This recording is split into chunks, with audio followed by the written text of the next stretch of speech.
Hello Philippines! Hello world! Welcome back! For today's video, samahan niyo akong gumawa ng another breakfast at pambaon recipe ng ating mga bata. Dahil nalalapit na ang pasukan. Kaya ano pang hinihintay ninyo? Tara at samahan niyo ako. Let's go! Ito na po ang ating mga ricado, mga gulay. Hiniwa ko na po sila. 4 na cloves na bawang, 2 medium onion, tig-1 piraso ng patatas, bell pepper at carrots, 50 grams green peas, at 1/8 cup pasas, tomato paste. At ngayon, magsimula na tayong magluto. Maglalagay lang ako ng kaunting mantika panggisa. Unahing ilagay ang bawang, haluin at hintayin lumabas ang kanyang aroma. Kapag golden brown na siya a little bit, ilagay na natin ang ating sibuyas. Kapag nailagay na natin ang sibuyas, hintayin lamang siyang mag-translucent. Ilagay na natin ang kalahating kilo ng giniling na baka. Sa palengke ko po yan binili, pinahugasan ko na po muna yan bago gilingin para hindi ko na po siya huhugasan. Tumatabang po kasi ang karne kapag hinuhugasan pa siya pagkagiling. Kaya dapat pahugasan nyo na muna sa palengke ng malinis na tubig bago ninyo ipagiling. Maglalagay na ako ng kalahating tablespoon ng asin at 1 teaspoon ground black pepper. Mas maganda kasing naglalagay na tayo ng paunti-unti ng ating mga condiments para nagkakalasa na ang ating niluluto. Haluin lamang natin ito ng mabuti at pagkatapos po, takpan po muna natin ito. Maglalabas pa po kasi ng tubig ang ating karning baka. And then, paiigahin lamang po natin yung tubig na lumabas sa ating karne at ilalagay na po natin ang ating iba pang mga sangkap. Ayan, kung nakikita nyo po, malapit na pong maiga yung ating karne. So, pwede na po nating ilagay yung iba nating mga sangkap. Unahin po nating ilagay ang ating pasas. Wala na po pala sa 1/8 cup ang aking pasas, kaya konti na lang po ang nailagay ko. Okay lang po yan. Inuna po nating ilagay ang ating pasas para mas ma-absorb pa ng pasas yung natitirang tubig sa ating karne. Ilalagay ko na ang 2 tablespoon tomato paste. Ito po yung magsisilbing kulay o pampakulay ng ating recipe. And at the same time, pangpasarap. Haluin lamang natin ng mabuti hanggang sa humalo sa karne. At ilalagay ko na ang 2 tablespoon soy sauce. Ito po ang magsisilbing pampaalat bukod dun sa asin. At the same time, pampakulay din po sa ating karne. Haluin po ulit natin. Kada nagdadagdag po tayo ng lahok, halo po tayo ng halo. Siyempre po, para na-i-incorporate yung ating mga pampalasa sa ating karne. Di ba po? Ngayon, pwede na nating ilagay ang ating mga gulay. Ang ating carrots, patatas, at ang ating bell pepper. Tulad ng sinabi ko kanina, sa tuwing nagdadagdag tayo ng ingredients, halo po tayo ng halo. Naglagay po ako dyan ng 1½ cup water para po lumambot ang ating karne at ang ating mga gulay. I-double check po lagi ninyo ang inyong karne kung malambot na. Kung medyo matigas pa po siya, pwede po kayong magdagdag ng tubig hanggang siya ay lumambot. Hindi po kasi katulad yan ng karning baboy na medyo madaling lumambot kung hindi matanda. Baka po kasi yan, kaya medyo makunat. Huwag po kayong mag-alala. Masarap naman po ang ating recipe. Promise. Takpan po muna natin para mabilis pong lumambot ang karne at ang ating mga gulay. Okay po, makaraan ang ilang minuto. Medyo may sabaw-sabaw po siya. So haluin po ulit natin. At maglalagay na ako ng 1 tablespoon sugar. Pangbalansi po yan sa alat ng ating recipe. Haluin ulit natin. At muli po nating takpan hanggang sa maiga. Makalipas ng ilang minuto, buksan ulit natin. As you can see, malapit na po siyang maiga. Ngayon, pwede na nating ilagay ang ating green peas. Maglalagay ako dyan ng 50 grams green peas. Tinanggal ko lang po yung kanyang sabaw. Hindi na po natin kailangang lutuin ang ating green peas kasi luto na po siya.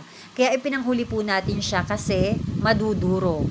Okay po, pwede na po nating patayin ang apoy. Okay na ito.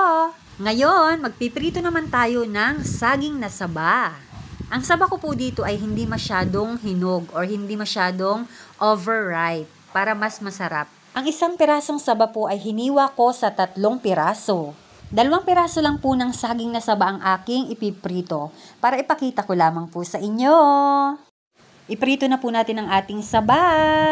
Naglagay lamang po ako dyan ng mantika. Yung saktong pamprito lang po sa ating saging. Kapag mainit na po ang ating mantika, pwede na po nating isalang ang ating mga saging. Then kapag golden brown na po, pwede na po nating baliktarin. Katulad po nito, golden brown na. Eksakto lang po ang ganitong pagka-golden brown. Okay, pwede na po nating ahunin ang ating saging na saba.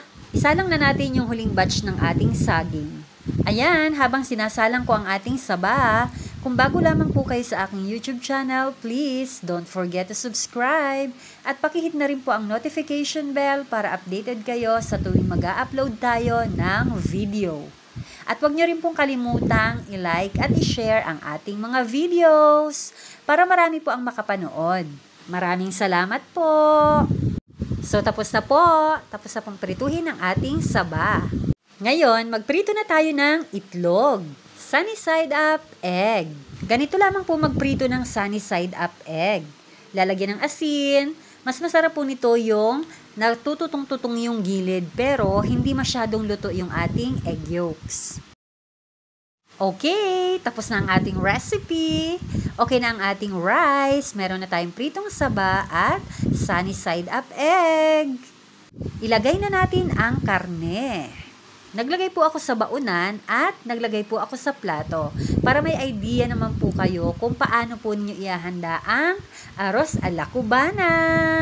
O diba, ang ganda. Siguradong magugustuhan ito ng inyong mga anak. Tingnan po ninyo ang ating presentasyon. Napakaganda. At hindi lang po napakaganda, napakasarap pa po. Promise. Okay guys, tikman na natin ang ating arroz a la cubana. Tinikman ko na to kanina. Ang sarap.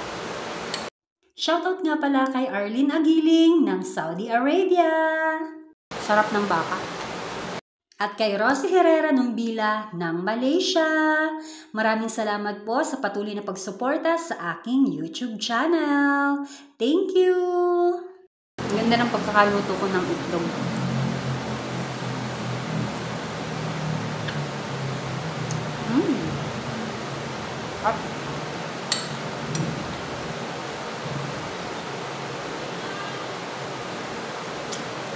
Perfect na perfect itong pambaon ng ating mga anak.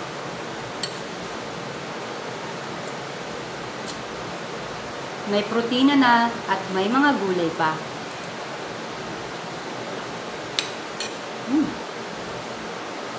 So kung kamayin nyo, saba.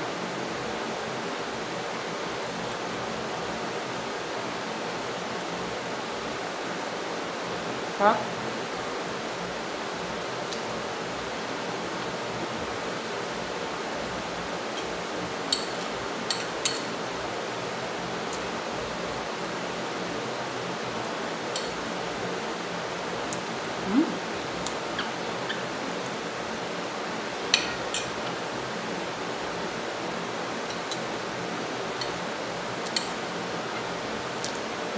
Sarap. Ang sarap. Pwede nyo i-stock ito sa rep. Itong ating karne. And then, itong itlog, magluto na lang kayo kapag magbabaon na or kakain na ang inyong mga anak o kayo.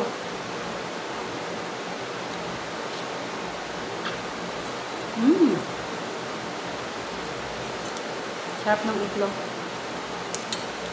Runny yung kanyang egg yolk. Sarap.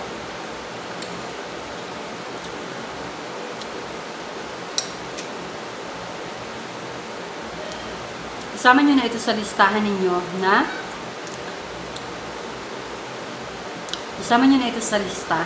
na pang-umagahan, pang-baon ng inyong mga anak. Pang-umagahan, pang-tanghalian, pang-gabihan. Kasi pwede natin itong i-stock ng ilang araw sa freezer. So, mag-init-init na lang tayo kapag nagustuhan natin mag-ulam ng arroz a la cubana. Sarap.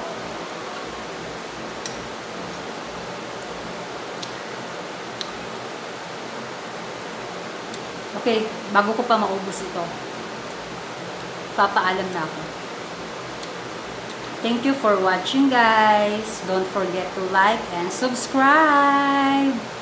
Thank you. Bye.